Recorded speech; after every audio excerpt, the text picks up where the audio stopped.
Bonjour la belle-mère. Je m'appelle Modeste et je suis, ma femme est là-bas, elle s'appelle Charlotte. Et vous savez, mon fils et ma fille, Joël et Francia, nous sommes ici et nous remercions Dieu d'être rassemblés ici avec vous. Je remercie le pasteur de me donner le privilège de porter la parole de Dieu ce jour, car c'est un privilège pour moi de vous dire, de vous porter la parole. Aujourd'hui, nous avons continué ce que nous avons déjà vu. La dernière fois, nous avons parlé de l'identité des chrétiens. Qu'est-ce que l'identité? Par définition, c'est les éléments permanents et fondamentaux de quelqu'un. C'est les éléments permanents et fondamentaux d'un groupe qui fait de son individualité et qui les différencie des autres. Quelles sont les choses qui nous différencient des autres? Oui, nous devrons le savoir. Nous avons tous une carte d'identité. Et qu'est-ce qui est écrit là-bas? Premièrement, il est écrit notre nom. Et si vous remarquez, il a quelquefois, on écrit, c'est une femme, il est écrit épouse de. Oui, ça fait partie de l'élément de l'identité de cette femme, l'épouse de. Et c'est l'Église, c'est l'épouse du Christ. Et c'est notre identité d'être épouse de Christ. Et nous devrons être fidèles à cette identité que nous portons. Être fidèles envers Jésus-Christ. Être fidèles envers chacun de nous. Être fidèles à notre Église. Et nous avons aussi vu, dans une carte d'identité, que la profession, oui, pour moi, par exemple, quand vous regardez ma carte d'identité, c'est écrit que je suis militaire. Et ça veut dire que je sers l'armée, je sers mon pays. Et oui, ça fait partie de mon identité. Servir, oui. Et nous aussi, en tant que chrétiens, nous sommes des serviteurs de Dieu. Oui, on va plus loin. Et j'ai déjà parlé de ça. Nous sommes esclaves de Dieu. Et c'est un honneur d'être esclaves de Dieu. Mais aujourd'hui, nous allons parler d'une autre identité que nous aimons très bien. Et c'est la vérité. Car nous parlons toujours de cette identité ici dans cette église. Et quelle est cette identité? Chrétien, enfant de Dieu. Nous sommes des enfants de Dieu. Et c'est très important de le savoir. Oui, nous crions toujours que nous sommes enfants de Dieu. Et la question est, premièrement, mais comment devenir un enfant de Dieu? C'est là que nous avons. On n'est pas né tout de suite chrétien, non. On le devient. Et comment nous pourrons devenir un enfant de Dieu? Et ça, le premier point. Quels sont les privilèges des enfants de Dieu? Et quels sont les dangers qui guettent les enfants de Dieu? Et qui est le modèle des enfants de Dieu? Nous allons parler de ces 4 points. Premièrement, comment devenir un enfant de Dieu? Dans diverses églises ou dans divers lieux, on a beaucoup, on parle, je suis enfant de Dieu. Oui, et quand on demande pourquoi? Et quelquefois, une fois j'ai dit à une personne, je suis enfant de Dieu. Mais pourquoi tu es enfant de Dieu? Il a dit. Mais tu es très orgueilleux. J'ai dit, non. Cela ne vient pas de moi que je suis enfant de Dieu. Oui, la parole de Dieu nous dit, car vous êtes enfant de Dieu par la foi en Jésus-Christ. Comment devenir enfant de Dieu? C'est par la foi en Jésus-Christ. Et Jean 1,12, il est écrit, mais tout ce qu'ils ont reçu, elle a donné le pouvoir de devenir enfant de Dieu à ceux qui croient en son nom, qui n'ont pas par le sang, ni par la volonté de chair, ni par la volonté d'un homme, mais de Dieu, engendré ou né de Dieu. Oui, on devient enfant de Dieu par la foi en Jésus-Christ. Et il est écrit en Galates 3, 26, car vous êtes fils de Dieu par la foi en Jésus-Christ. Dans Jean 1, 12, il écrit, mais à tous qui l'ont reçu, à ceux qui croient en son nom. Mais quel est le nom de Jésus? Nous le savons tous. C'est Jésus, c'est son nom. Jésus-Christ, c'est le nom de Jésus. Et c'est par la foi en ce nom de Jésus-Christ que nous devenons enfants de Dieu. Mais que veut dire Jésus?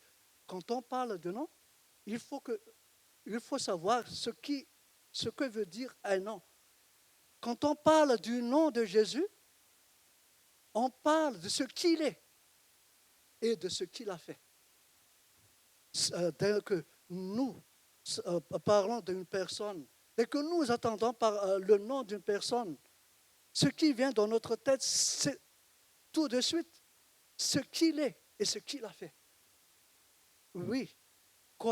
Donc, si nous disons que nous croyons au nom de Jésus, cela veut dire que nous croyons de ce qu'il est et de ce qu'il a fait. Mais qui est Jésus? Jésus-Christ, c'est Dieu devenu homme. Oui. Dans ce verset, Jean 1, 12, mais à tous qui l'ont reçu, à ceux qui croient en son nom, elle l'a donné. Il n'est pas écrit il, mais elle. Jésus-Christ n'est pas une femme, mais pourquoi elle? Parce qu'au verset 9, il est écrit que Jésus-Christ est la lumière, le véritable lumière. Et quand nous lisons dans Jean 1, dans l'épître de Jean, chapitre 1, verset 5, il est écrit que Dieu est lumière. Toi, croire en Jésus, la véritable lumière, c'est quoi que Jésus est Dieu? Oui, et il faut recevoir de tout notre cœur que Jésus est notre Dieu. Et dire comme Thomas, mon Seigneur et mon Dieu. Oui, c'est le premier point pour devenir enfant de Dieu, donc, c'est de croire que Jésus est Dieu. Et l'apôtre Jean continue dans ce verset 12, croire en son nom. Croire en son nom. Et dans Galates 3, 26, vous êtes fils de Dieu par la foi en Jésus-Christ. Donc le nom de Jésus est complet ici. Non seulement Jésus, mais Jésus-Christ. Jésus parle de ce qu'il est. Il est l'éternel, les saluts. Et dans le Christ, qui veut dire oint, Jésus-Christ est l'oint de Dieu. Il est oint pour être roi. Il est oint pour être le prophète. Il est oint pour être le grand souverain sacrificateur. Donc, croire en son nom, c'est quoi que Jésus est notre Dieu? Oui, l'accepter dans notre cœur qu'il est notre Dieu. Et non seulement notre Dieu, mais il est aussi notre roi. Il est la parole de Dieu venue. Il est la parole de Dieu. Oui, il est le prophète. Et non seulement il est le prophète, mais il est l'agneau de Dieu. Il est le sacrificateur, grand sacrificateur. Et il est l'agneau de Dieu. C'est ça. Jésus-Christ est l'agneau de Dieu qui enlève le péché du monde. Oui, nous avons crié tout à l'heure, oui, c'est gloire à l'agneau. Mais pourquoi? Parce que cet agneau n'est autre que le Dieu devenu homme et qui est descendu jusqu'à devenir l'agneau de Dieu. Quelle humilité et quel grand amour. Et c'est ça ce que Dieu nous dit. Si nous croyons en son nom, nous sommes nés de Dieu. Nous sommes enfants de Dieu. Oui, la parole de Dieu. Mais qu'a fait Jésus pour que nous devenions enfants de Dieu? Nous savons que nous n'avons rien fait pour devenir l'enfant de notre père et de notre mère. Qu'est-ce que vous avez fait? Hein? Vous avez fait quelque chose? Hein? Et vous êtes l'enfant de votre père, votre mère. Et être enfant de Dieu aussi, nous n'avons rien fait. Jésus-Christ a tout fait. Oui. Et qu'est-ce qu'il a fait? Il est l'agneau de Dieu qui a enlevé nos péchés, qui a pris nos péchés sur son corps. Il a accepté de subir le châtiment, la punition que nous méritons. Il a accepté de subir la colère de Dieu à notre place. Il a accepté de souffrir, de mourir pour nous, pour nos péchés. Et il a expié nos péchés pour nous délivrer de la colère présente et de la colère à venir. C'est ça qu'a fait Jésus sur la croix, pour que nous devenions enfants de Dieu. Et il n'arrête pas, ce n'est ça pas seulement, mais il a versé son sang. Et quand il a versé son sang est versé pour nous purifier de tout péché. Pour notre pardon, justification, sanctification. Il a versé son sang pour notre rédemption, pour nous racheter et de nous délivrer de quoi? Du péché, de la mort, de Satan. Il nous a délivrés de tous les mâles, de la malédiction. Oui, c'est ça qu'a fait Jésus-Christ. Et il a versé son sang. Pourquoi? Pour nous réconcilier avec Dieu. Pour que nous avons la paix avec Dieu. Et c'est cela le plus important là. Être réconcilié avec Dieu. Car Dieu, quand Jésus a fait la paix sur la croix, pour que nous soyons réconciliés avec Dieu, Dieu a fait plus que ça. Là, il nous a adoptés pour être son enfant. Amen. Et quand je pense à ce qu'a fait Jésus, mais c'est impensable. Ce grand amour, et voilà ce que dit l'apôtre Jean. Voyez de quel amour le Père nous a fait don, que nous soyons appelés, quoi? Enfants de Dieu. Amen. Et nous le sommes vraiment. Ce n'est pas du blague. Nous le sommes vraiment. Nous sommes des enfants de Dieu quand nous croyons en Jésus-Christ, qui nous a réconciliés avec Dieu en versant son sang sur la croix. Ce n'est pas facile. C'est un grand amour. Et moi, je n'ai rien fait. Je ne fais que le remercier. Merci. Merci. Merci pour ton amour. Oui, rien ne vient de nous. Car nous de même, nous ne savons rien de ce qui s'est passé. Mais qui nous a révélé cette vérité? C'est la parole de Dieu. Qui nous a révélé cette vérité? C'est l'Esprit Saint. Rien ne vient de nous. C'est l'Esprit Saint qui nous a la vérité. Il nous a conduits dans la vérité. C'est le Saint-Esprit Saint qui nous a convaincus de se repentir et recevoir Jésus-Christ comme Seigneur Sauveur. C'est le Saint-Esprit qui a fait tout en nous. Et rien ne vient de nous. Oui, personne ne peut dire que Jésus est Seigneur. Personne ne peut dire que Jésus est Sauveur si ce n'est par l'Esprit. C'est la parole de Dieu qui nous dit ça. Donc, si vous avez accepté Jésus comme Seigneur Sauveur, cela ne vient pas de vous. Cela ne vient pas de moi. C'est Jésus, c'est le Saint-Esprit qui a fait son œuvre dans notre cœur. Et c'est ça qui nous donne la joie. C'est l'œuvre du Saint-Esprit. Et ça n'arrête pas là. Le Saint-Esprit a commencé les bonnes œuvres et il l'accomplit. Et c'est le Saint-Esprit qui est notre conseiller. Il est notre consolateur, il est notre intercesseur, il est notre maître qui nous enseigne la parole de Dieu. Il est notre maître qui nous rappelle la parole de Dieu.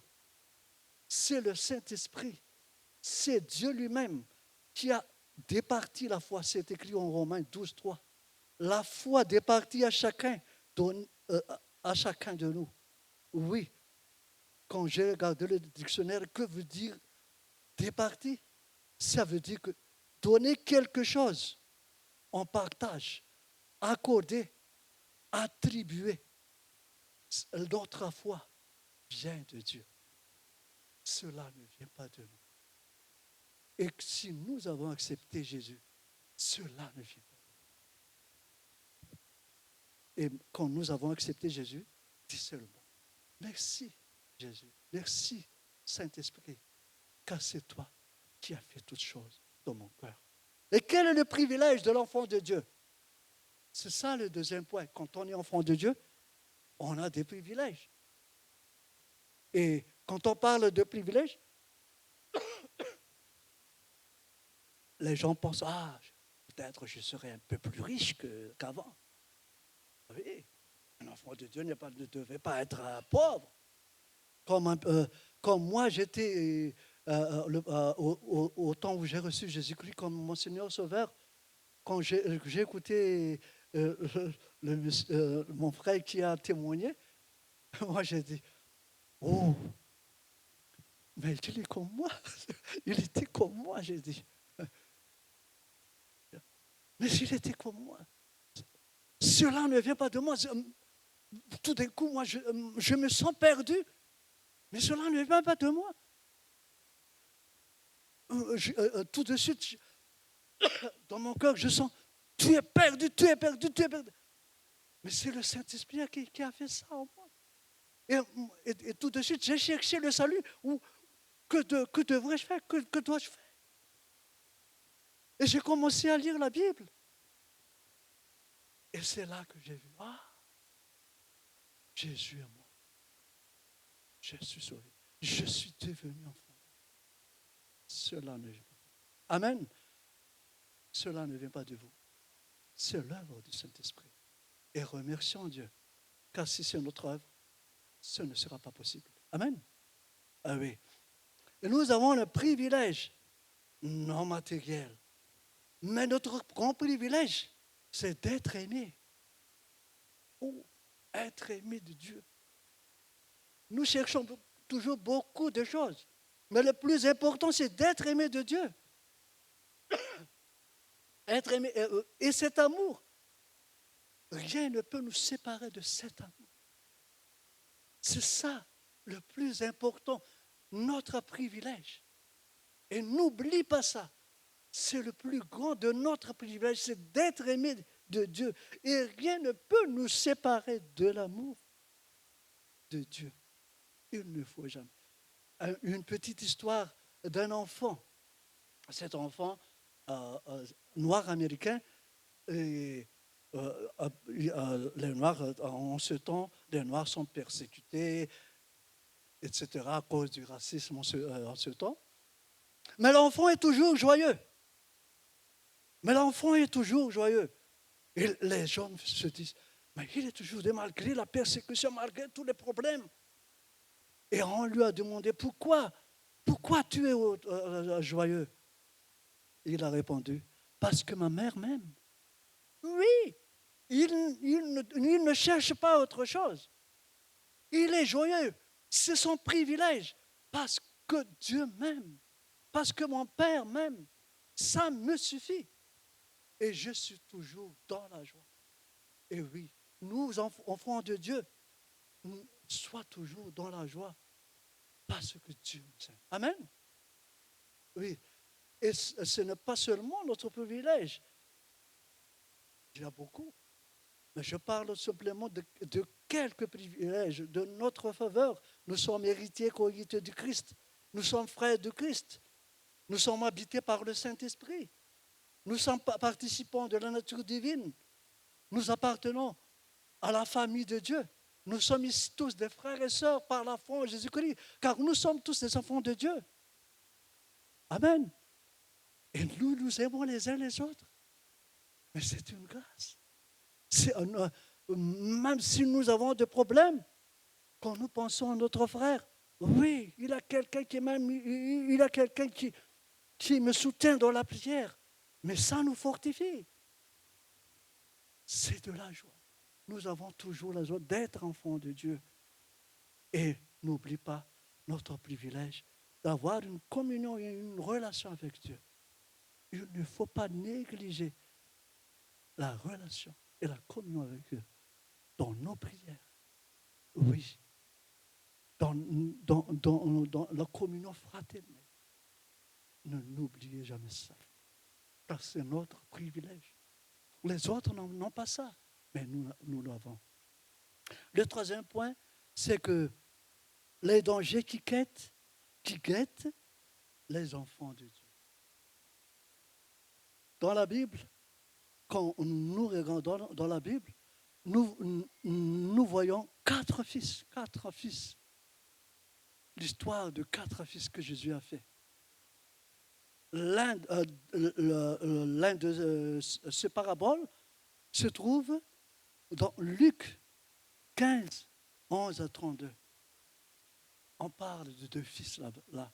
Et le deuxième, c'est en Matthieu. Le danger qui guette les enfants de Dieu. Nous voyons dans Matthieu 15, 11 à 32, deux fils. L'un, qu'est-ce qu'il a fait? Il s'éloigne de son père. Et ça ne se fait pas en un jour. Hein? Oui, ce n'est pas un coup de tête, ouais, je vais partir. Non. Il a déjà pensé ça depuis longtemps. Il croit qu'il a quelque chose de meilleur au-delà de la maison paternelle. Il a déjà pensé. Et à un moment, il est parti.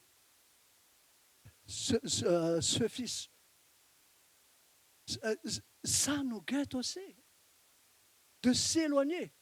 Oui, ça nous parle. Le comportement de ce fils nous parle. Nous commençons à s'éloigner de Dieu petit à petit. C'est danger. Dans nos pensées, dans ce que nous faisons. Attention de ne pas s'éloigner petit à petit de Dieu. Il faut faire attention de ce que nous pensons. Qu'est-ce que vous pensez? Car la parole de Dieu nous dit,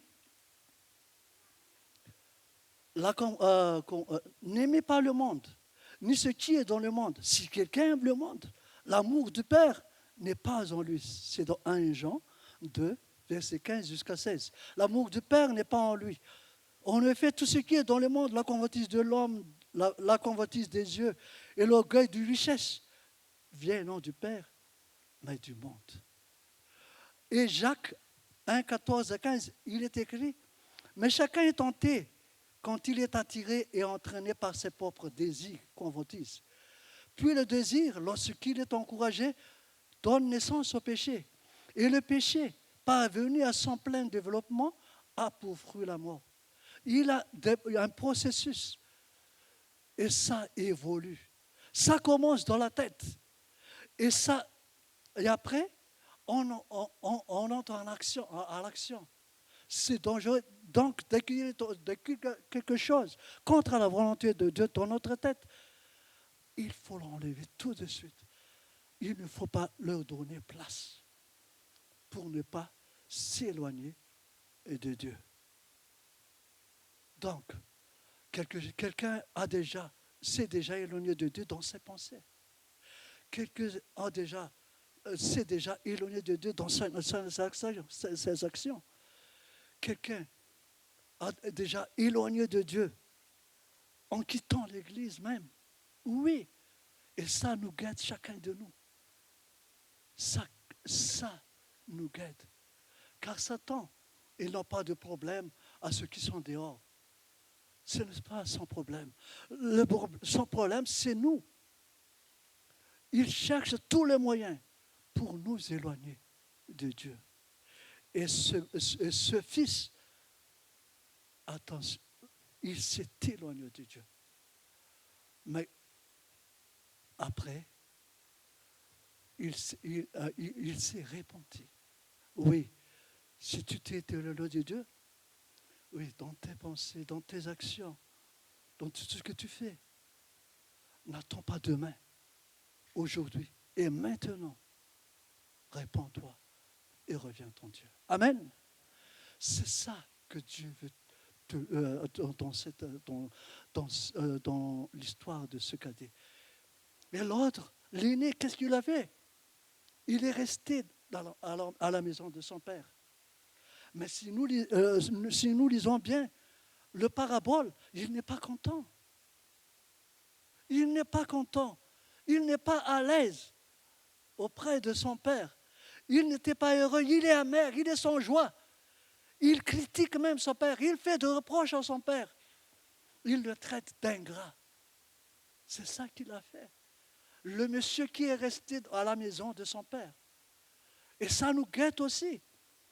Oui, en cherchant des récompenses. En cherchant aussi ceci ou cela.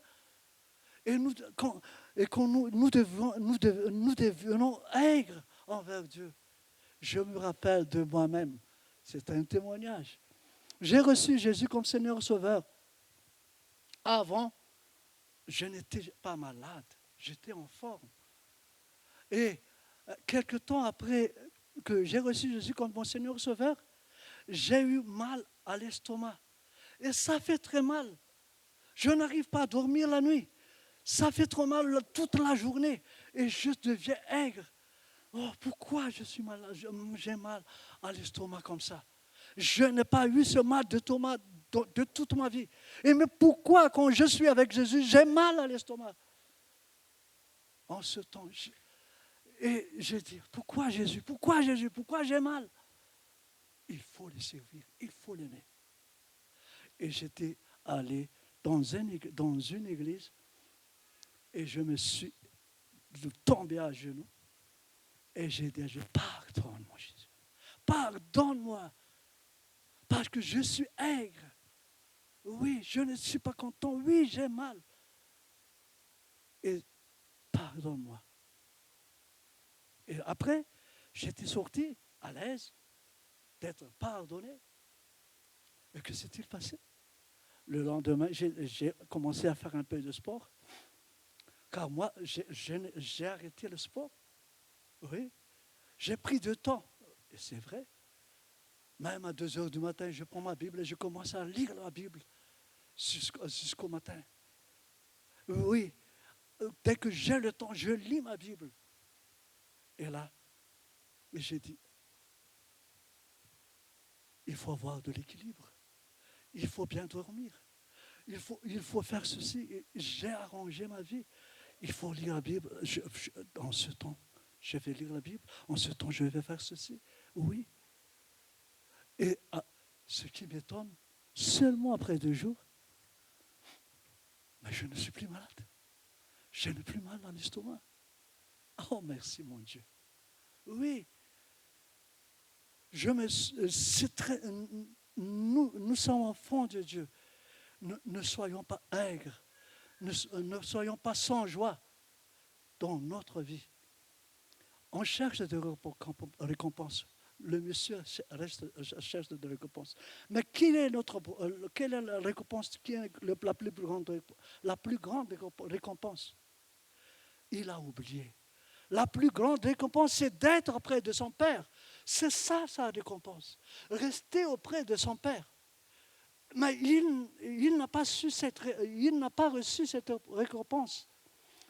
Dans Genèse 15, 1, l'histoire d'Abraham, Dieu a dit à Abraham, Abraham, ne crains point, moi je suis ton bouclier et ta grande récompense.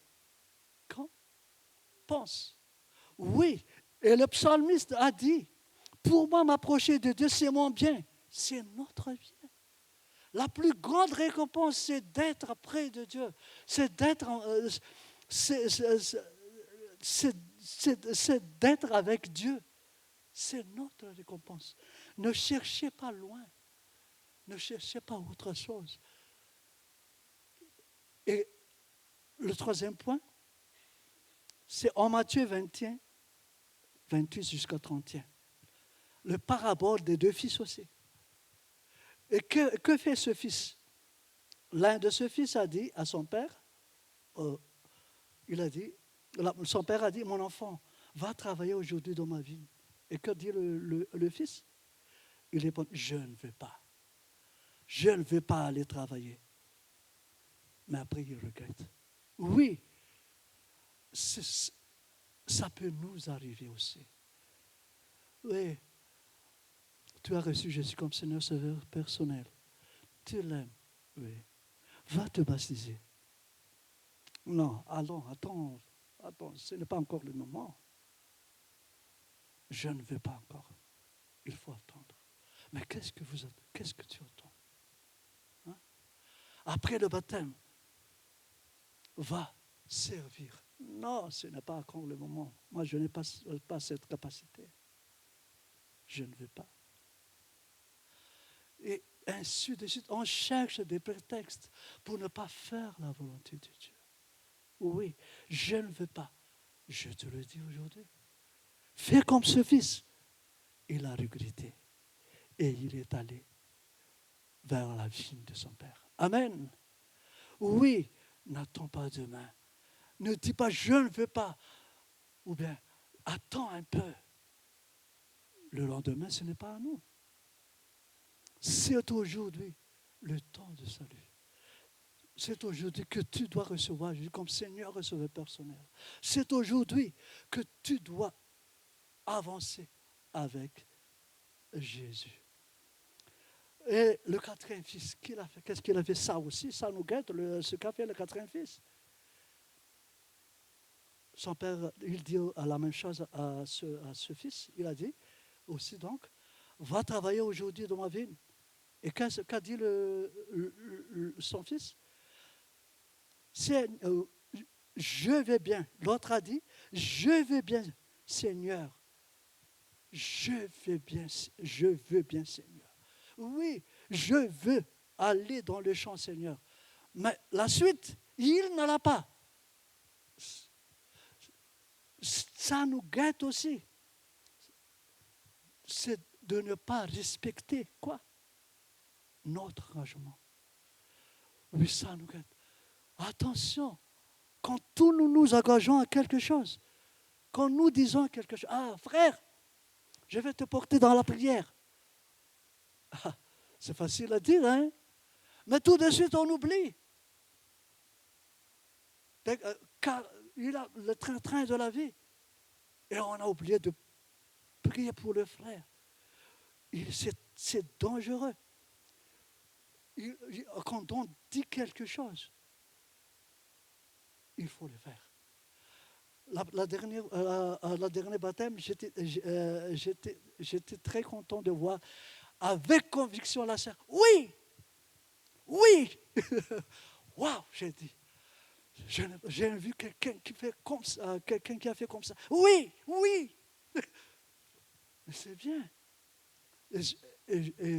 Et qu'est-ce que dit le pasteur?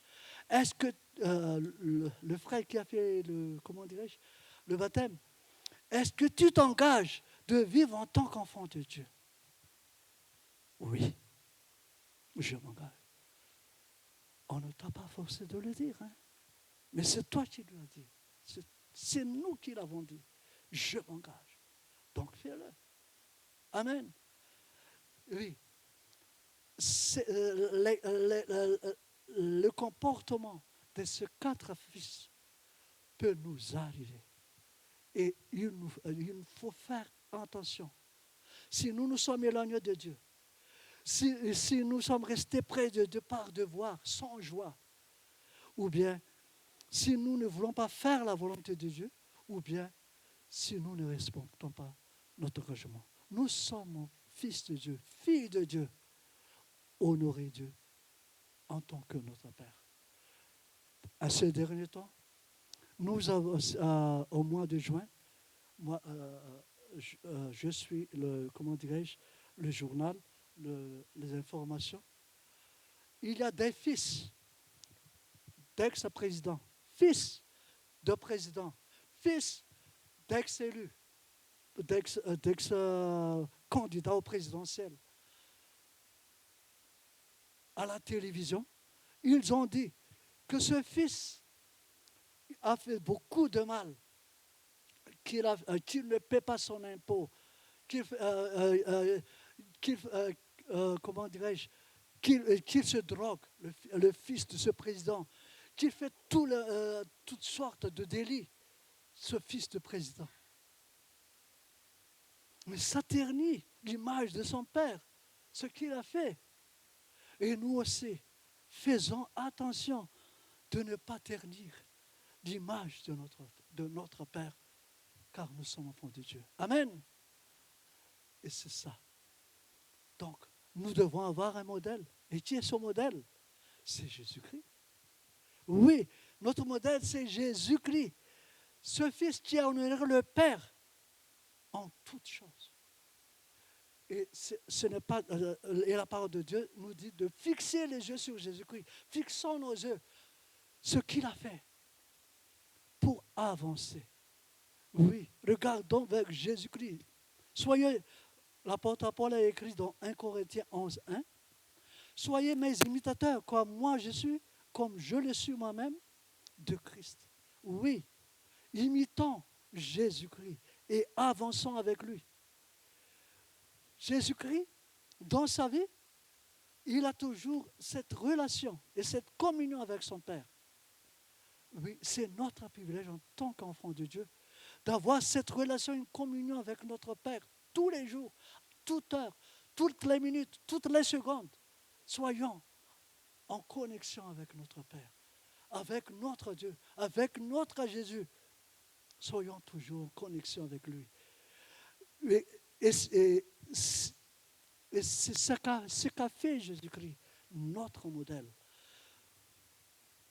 N'oublions pas aussi que Jésus a aimé le Père et il a fait tout ce que le Père lui a dit de faire. Oui, c'est ça l'amour. Aimer Dieu et faire ce qu'il a dit. C'est notre amour pour Dieu se reflète dans notre obéissance. Il a dit, peut-être que nous disons, oh, moi j'aime Dieu. Mais est-ce que nous l'honorons? Honorer Dieu comme notre Père, donne-lui gloire. Ne ternit pas l'image de notre Dieu. Aimer son prochain, aimer les pécheurs perdus. Oui, Jésus-Christ même a dit, en Matthieu 11, 29, laissez-vous instruire par moi, car je suis doux et humble de cœur, et vous trouverez le repos de votre âme. Oui, Jésus nous dit de prendre des leçons chez lui, avec lui, de lui regarder et de lui ressembler. Oui. Est-ce que nous pouvons faire tout ça par notre propre force? Ce n'est pas possible. Mais nous pouvons le faire à l'aide du Saint-Esprit. Oui. Si de notre propre force, c'est impossible. C'est quasi impossible. Mais c'est l'Esprit qui va travailler en nous. Et ce que en Romains 5,5, il est écrit, l'amour de Dieu est déversé dans notre cœur par le Saint-Esprit qui nous a été donné. Ce n'est pas qui fait notre travail, c'est le Saint-Esprit qui a déversé l'amour dans notre cœur. Et nous ne faisons que l'appliquer, que le démontrer ce que l'Esprit nous dit de faire. Oui, c'est ça que nous ne résistons pas. Le Saint-Esprit, laissons le Saint-Esprit nous conduire. Laissez le Saint-Esprit nous prendre en contrôle de nos vies. N'attristez pas le Saint-Esprit. Marchez selon le Saint-Esprit. N'éteignez pas l'Esprit selon la parole de Dieu. Laissons-nous conduire par le Saint-Esprit. Car tous ceux qui sont conduits par l'Esprit sont les fils et des filles de Dieu. Amen. Oui.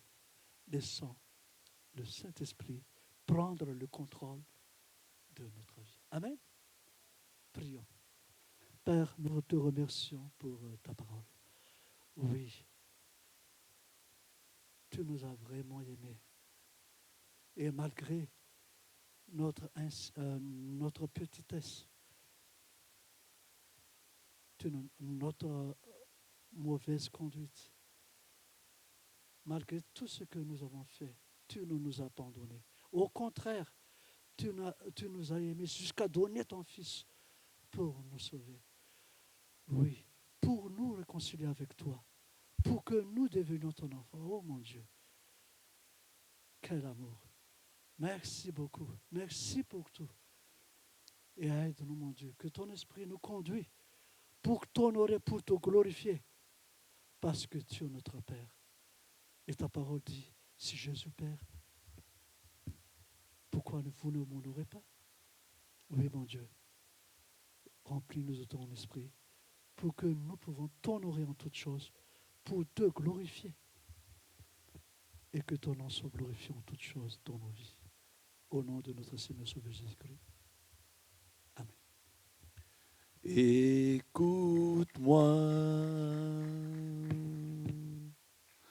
mon ami, cette histoire, c'est pour toi. C'est pour toi qu'un jour le Christ est apparu. Et sais-tu que sans Jésus tu es perdu? Viens à lui aujourd'hui, toi aussi. Écoute-moi, mon ami, cette histoire, c'est pour toi, c'est pour toi qu'un jour le Christ est apparu. Et sais-tu que sans Jésus tu es perdu? Viens à lui aujourd'hui, toi aussi. Mon ami Alain dit qu'il aimait beaucoup l'histoire. Et cette histoire, c'est pour nous. Le Christ est apparu pour nous. Vous savez, Dieu est au milieu de nous. Faisons attention. Et quand j'écoutais l'homme de Dieu, avec ce thème, mon cœur battait. Parce qu'il y a 48 heures, une jeune qui s'est baptisée il n'y a même pas 3 semaines, qui est au milieu de nous, m'a écrit très tard dans la nuit. Qu'est-ce qu'elle a dit? Pasteur, il est écrit Romains 4,5. Supposons au contraire que quelqu'un ne fait rien pour recevoir une récompense. Cependant, il croit en celui qui rend juste le pécheur. Alors Dieu tient compte de sa foi et le reconnaît comme juste. Fin de citation. Pasteur, ça veut dire que la foi compte plus et peut nous rendre justes. La foi, on est compté comme juste. Je ne comprends pas. Mais tu as la réponse ce matin. Tu as vu? L'homme de Dieu a dit, on n'a rien fait pour être enfant de nos parents. Et on n'a rien fait. Tel que dit comme ça, c'est tellement profond. Pour que nous devenions. C'est la foi. Il suffit que, eh bien, tu crois, comme il a dit, pour recevoir, à tous ceux qui l'ont reçu, il a donné le pouvoir. Moi, je t'ai juste chanté. Je crois en Jésus. Je crois qu'il est le Fils de Dieu. Après ça, mon Dieu l'a ressuscité. Et je crois qu'il est ici, présent au milieu de moi, tout puissant pour nous guérir. Et par sa grâce, nous. Alléluia. C'est pour ça qu'il faut être à l'église. et écouter les réponses.